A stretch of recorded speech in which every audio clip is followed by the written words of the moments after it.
Overnight, Republican Senator Rand Paul revealed that his wife bought up to $15,000 worth of stock in the company that makes the COVID drug remdesivir just as the pandemic was taking hold in the U.S. Now, by law, that should have been disclosed within 30 to 45 days. Senator Paul reported it 16 months late. Joining us now is Walter Shaub, Senior Ethics Fellow for the Project on Government Oversight. He led the Office of Government Ethics under President Obama. How concerning is this, Walter? Well, this is very troubling. On the one hand, it's not a very large purchase relative to Rand Paul's wealth, but this is a purchase of stocks that are potentially affected by the pandemic. And as a senator, he was receiving briefings on the magnitude of the pandemic at a time when the public was in the dark about it. A law was passed in 2012 called the Stock Act that required these disclosures within 30 to 45 days of a transaction, precisely for the reason of enabling the public to monitor for insider trading.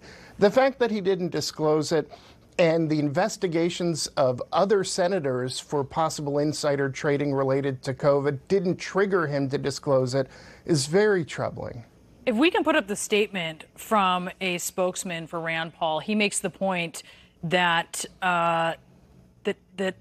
Rand Paul's wife lost money on this investment, and also tries to explain it seems like a mistake on the part of the senator or his staff in getting this filed. Does it matter, Walter, that she didn't make money on this?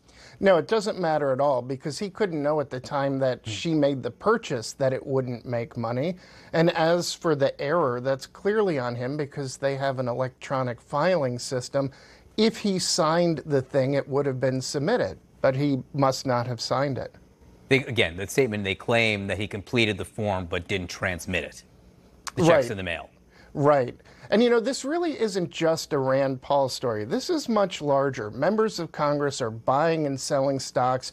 The Stock Act of 2012 was intended to discourage this. Frankly, the disclosure was intended to be burdensome enough that people wouldn't want to trade stocks. And we have had other members of Congress come into question. Just about a month ago, Nancy Pelosi's husband made some news buying some tech stocks before the Congress took up some issues related to that. So the real bottom line is that members of Congress shouldn't be buying and trading stocks, and this is a problem of their own making. Yeah, look, he was a member of the committee that originated that act. He certainly knows what is at the heart of that act. Walter, really appreciate your perspective on this. Walter Shaub.